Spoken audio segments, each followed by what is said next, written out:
Hello and welcome to another edition of For the Record. I'm Sean Murphy. My guest today is Dennis DeJesus. He is the CEO of Special Olympics Rhode Island. His first time on the show. Welcome to the show. Thanks, Sean. Thanks for having me today. For those, I know everybody has heard and kind of knows what Special Olympics are, but kind of give them a sort of a layman's definition of what it is and what they stand for, what they do. Special Olympics was founded back in 1968 by Eunice Kennedy Shriver. It is today, some 45 years later, it is the largest athletic organization in the world with over 4 million athletes in 170 countries. Started in the backyard of Mrs. Shriver and has grown magnificently over the years. We service people with intellectual disabilities. We provide sporting athletic training and competition in Rhode Island for over 2,800 athletes with intellectual disabilities. One of the myths that we try to play down is everyone thinks that our Special Olympics is just our summer games at URI. That is indeed the most visible part of our program and our menu, sports menu. It is huge. It is, but we do sports, athletic competition and training 12 months of the year, 25 sports we offer. So we're going year round from January through December. So even in the winter months, you're very active. Very active. Yeah. Now, you know, for an organization, especially like Special Olympics, I would imagine there were a lot of myths that you need to clear up a lot. And also, do you run into the situation, especially for this organization, where there's always concern about, you know, being politically correct with how things are phrased and you know, society in general about how you explain it? Yeah, there's one word that we fight vigorously against. It's a word. It's the R word. Yeah. We've had a campaign over the last 3 years. Spread the word to end the word. It's a stigma that is a very negative stigma when it's attached to people with intellectual disabilities. It's a phrase that has been used. I'm sure when we've been growing up, we've used it 1,000 times, and yet it's a phrase that is just a very derogatory phrase that we hope will come to an end at some point. You know, I'm going to use the word now because an actual department, it was called that. The name of it was the Department of Mental Retardation. And when you have a department, a funded, you know, not an organization, this is a, you know, a federal or state funded, and they had to change the name. Obviously, I don't know what the new name is, but that was literally the name that you went to ask questions and got funding and things of that sort. That was the name of the medical, whatever it was. And believe it or not, up until maybe 10 years ago, we had that phrase in our mission and vision. So we've removed it. A lot of state governments, federal agencies are now removing that name. Just took, I believe, 2 years ago in Rhode Island, that name was finally changed. There's a lot of red tape that I guess you have to go to. I mean, it's a slow process, isn't it? Yeah, and they're going through it right now in Florida because I'm on our government relations team nationally, and they're going through that right now in Florida, removing the word retardation from their state statutes. And you're right, a lot of red tape, but there's a lot of advocates out there in the community willing to fight for it. And I believe after Florida, there will only be 9 states in the United States that are still using that word, that phrase. So we're trying to educate, we're trying to make people aware that the word retardation, while acceptable back 15 or 20 years ago, is not acceptable today. Because it turned derogatory, and that's the reason why, right? Exactly. It was negative. When you think of that word, you think of someone who is slow, incapable, disability. A lot of negative connotation comes out of that word. And it all falls back on the shoulders of people with intellectual disability who have been called that name repeatedly during their lifetime. It is such a bad word that whenever someone like you has to, or anybody has to refer to it as the R word, that's a no. It's just get rid of it in society in general. And you know, our president has used that word over the last couple of years. Other famous dignitaries and actors and actresses, we see it in our movies still today, in our written literature today. And it's time that we become a little bit more socially aware of the stigma that word provides, and we need to move forward and remove that from our vocabulary. Because if anything, you want to go in the opposite direction and talk about how capable these athletes and people in general are, and the ways that they can contribute to society in general, and what a great cause and what a great organization Special Olympics is in general. We were talking off the air about you get involved with even Special Olympics of other states, your neighboring states, Connecticut, Massachusetts, whoever. Special Olympics in general is huge, but you do a lot of stuff kind of cross-promoting and things like that. Yeah, you know, the 6 New England CEOs are extremely a close-knit group. And because of our geography, we're able to meet on a regular basis. We're able to do things together on a regular basis. And one of the great programs that we've established with our great friends in Connecticut is a croquet tournament every year down at Ocean House in Watch Hill in Westerly, Rhode Island. It's beautiful. And we get, oh my God, a tremendous venue, tremendous venue. And they welcome our athletes with open arms. So we go down, we play croquet. We have a couple of teams from Connecticut, some from Rhode Island. We have a great day. Ocean House could not be a better host for the event. A great committee committed to providing opportunities for our athletes. And croquet, as our movement tends to get a little bit older, we started in the 60s. Some of our athletes have been with us for 30, 40 years. They're looking for lower impact sports. So we're introducing croquet in bocce, in bowling, so we can keep them in the program, keep them active in the program, because a lot of it may be athletic, but there's so much social growth and, camaraderie and friendship that comes out of Special Olympics. When you talk about less impact, what's high impact that you do? I know obviously running. Is there real physical stuff that's going on? Well, when you do the basketball, you do the soccer, you do, now we're doing flag football. So when I say high impact, I'm not talking about physical contact. Right, but they're bumping, and you know, every once in a while, someone will catch an elbow or something like that. It can get tough and rough. It can. So now, you know, our athletes who are in their 50s and 60s and 70s are looking for something to continue to do, stay active and stay involved in Special Olympics. You know, and that's one of the things that we want to talk about today is the emphasis on staying healthy and staying active. We talk about the Special Olympics, and most people know what that is. But there's also a general idea of just kind of getting the word out about staying active and healthy. Maybe healthy is a better word to use, right? Special Olympics International has embraced that concept. We're all about extending the quality of life for the people that we serve. We're an athletic organization, but we do a lot in the realm of health, in trying to improve their health. Some of our athletes only see a doctor one time a year down at URI during summer games. Right now, we are partnering with Memorial Hospital in Pawtucket to do a series of physicals and then monitor them with these health screenings throughout the course of the year so that they have a primary care physician that they can turn to when the need arises. So we're doing that. We're starting a program called Healthy Communities, walking clubs, Zumba, exercise, all in an attempt, again, to get our athletes more physically fit and prepare them to live a long, healthy life. And you know, that's stuff that you can do all year round, although as we tape the show, we're really getting into the nice weather now, so there's a reason to be more active, to be more out and about, you know, outside even, you know, and be more physical. And the taping of this show couldn't come at a better time for us. The spring and summer are our real busy seasons. We have area games throughout Rhode Island, all looking forward to our great summer games at the University of Rhode Island, May 31st, June 1st and 2nd.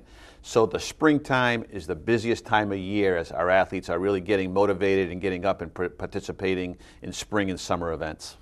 You mentioned a few minutes ago geography, and you talked a lot about URI. If you're coming down to URI or, you know, anything up in the Providence area, the geography of Rhode Island being the smallest state, are there pros and cons to having a small state like Rhode Island as far as your ability to be able to do your work and the fundraising aspect of it, which we'll get into in a little while, because I know that's a daunting task for you too. You know, Rhode Island has many, many advantages.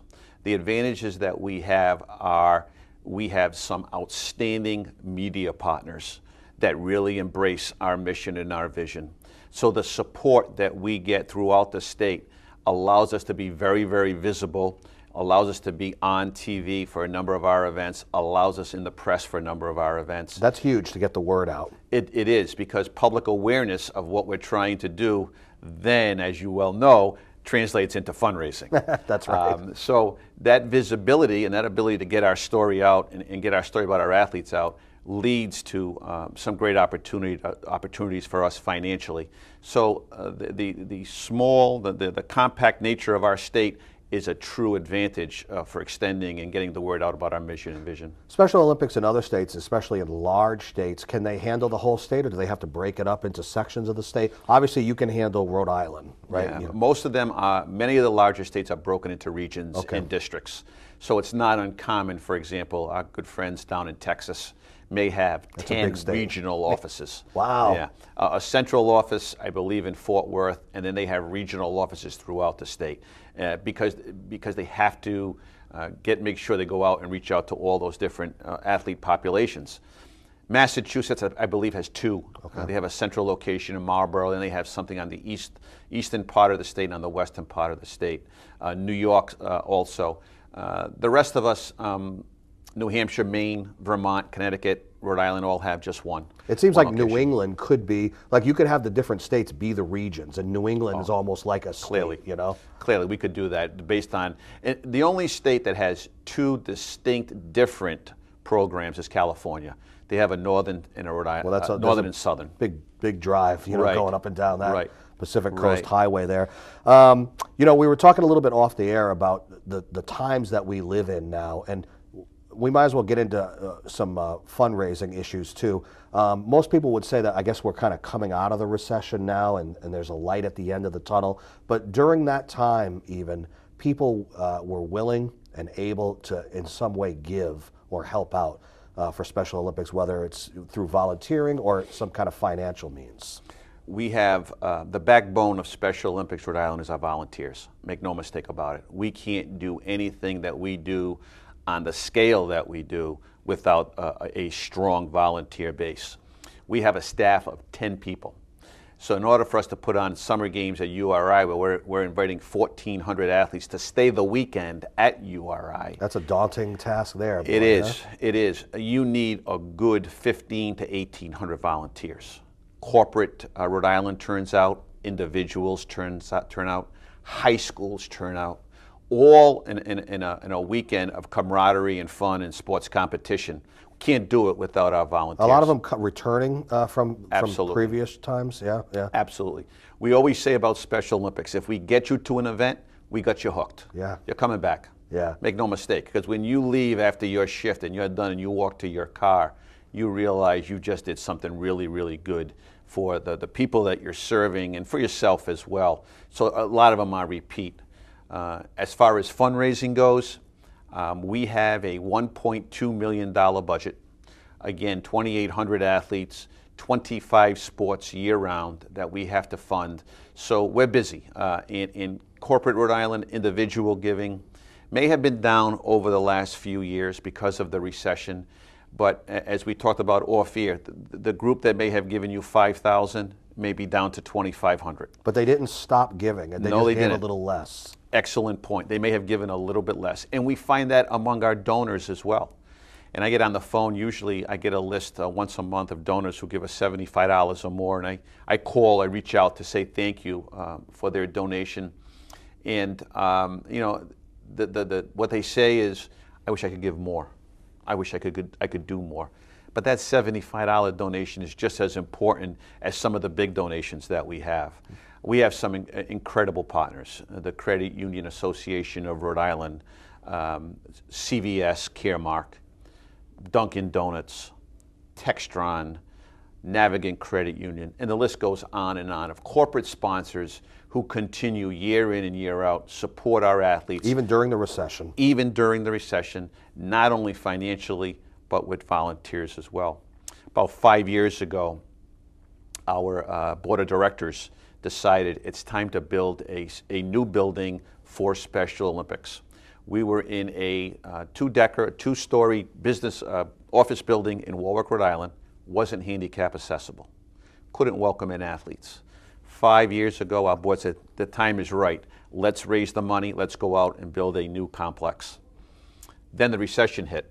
But by that time, the train had left the station. We were already into our capital campaign. We raised $3.1 million. During the recession? During the recession. Wow. In a capital campaign in the small state of Rhode Island to build our new state-of-the-art headquarters and training center.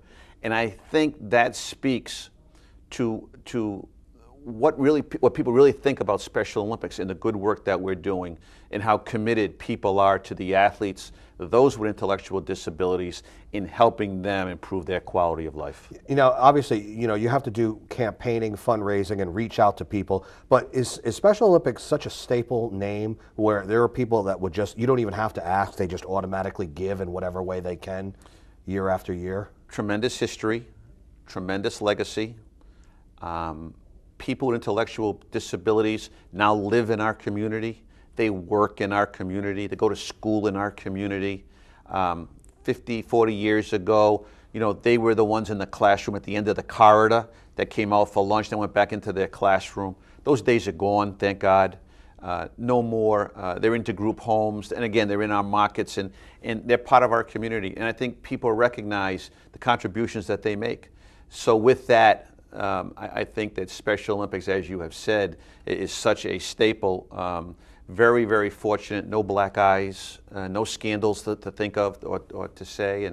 And for those reasons, I think we're still one of the most credible nonprofit organizations in the country. You can trust if you're thinking about giving to somebody, to an organization, you know you can trust them. You know what I mean? It's there for you. Now you have a background of nonprofits and, you know, of writing grants and fundraising in general. So this is kind of right up your alley as far as you kind of know the nooks and crannies and how to navigate even in tough financial times like the recession. So this was kind of, you know, you knew what to do, even though there may have been a struggle briefly for a period of time. Right? Yeah, I think when you're a fundraiser, you can't get too low when the no's come in, and you get a lot of no's. You get a lot of people who say, you know, at this time you're not really part of our mission of what we'd like to do. You can't get down about that. You got to celebrate the victories, so to speak, when you do get a grant that comes through and you get a gift. But like anything else, I truly believe, especially in the nonprofit world, if you truly believe in your heart that the mission that you're out representing is you have a strong belief in that, you can sit across from someone and make an ask for whatever amount of money. And if it happens, it happens. And if it doesn't, you have to realize, well, it's not your day today.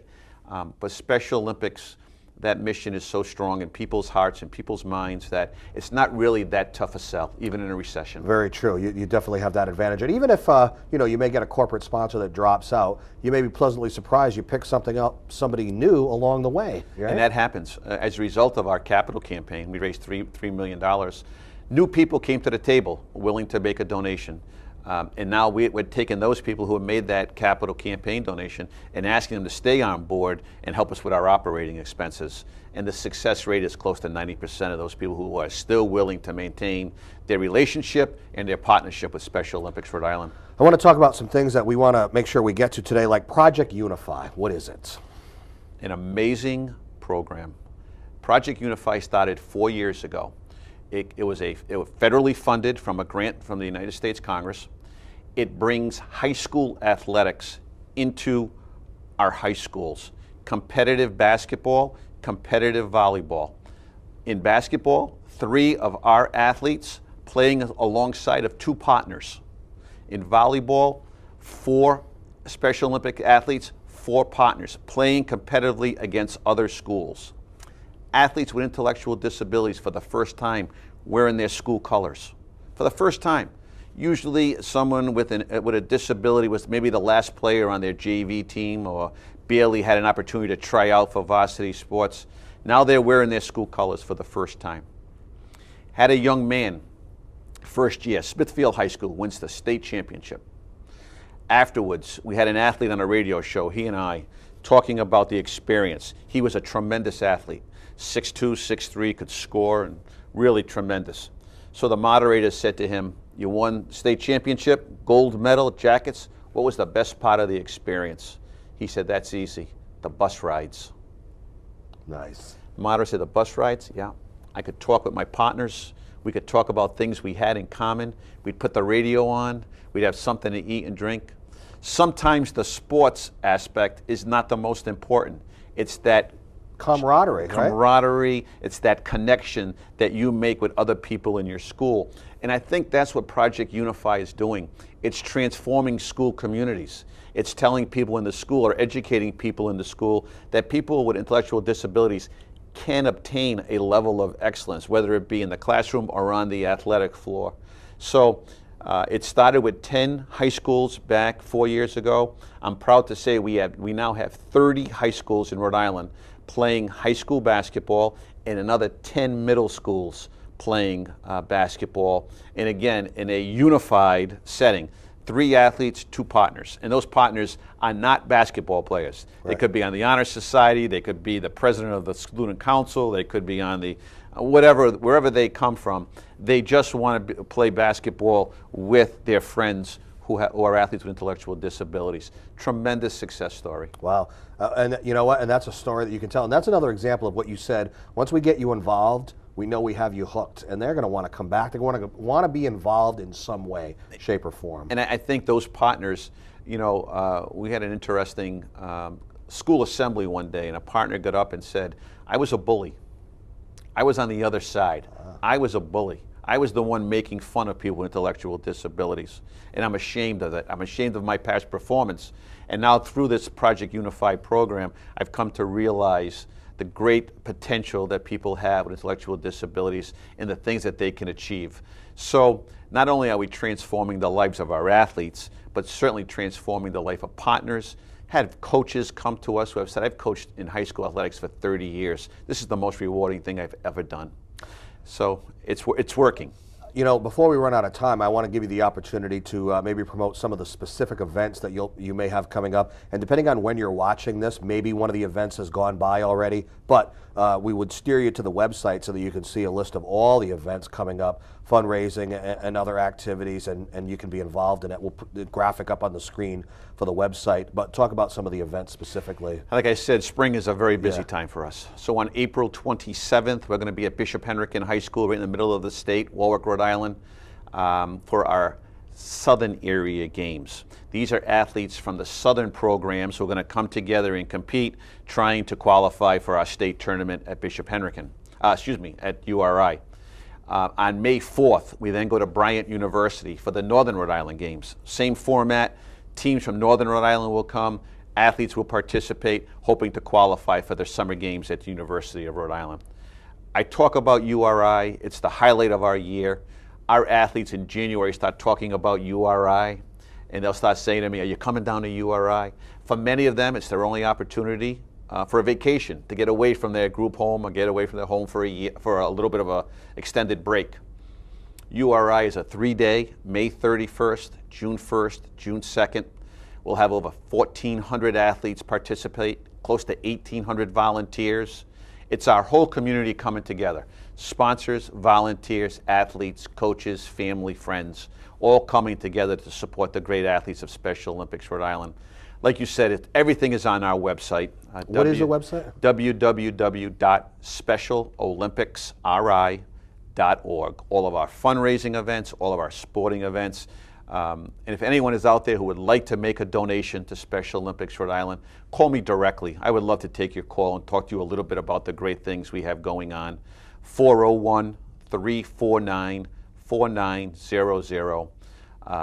Invite you to an event, invite you to either an athletic event or a fundraising event to support what we call the greatest athletes in the world, the athletes of Special Olympics. Well, when you're giving them your phone number, you want to, you know, it's not, and that's another thing, you know, it's not just clicking on a link on a website to make a donation. You actually want to talk to them. You want them to call you, and you know, if they're going to call you, they don't really need a reason because they're probably ready to donate in some way. But you just want to talk to them, maybe, you know, understand what they're feeling, and they can kind of learn a little bit about you too. And I'm out there representing athletes. I'm representing families. I'm representing an organization that has had an unbelievable impact throughout our world. 4 million athletes, 170 countries, as I stated earlier. This is a program that works. I think through our unified program, we're inviting partners into our program so that they can compete alongside of our athletes. Things are changing with Special Olympics. Things are really changing, all for the better. And I think our athletes are benefiting from the great program we offer, from our fundraising arm, and from our program arm as well.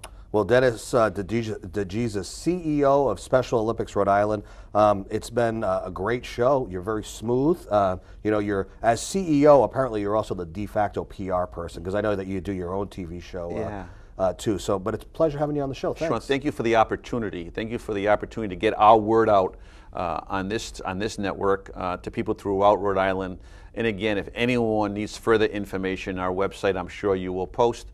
Like I said, if you come to Special Olympics event, I know you'll come back.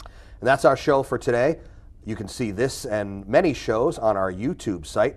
For now, I'm Sean Murphy. This is For the Record. We will see you next time. Take care.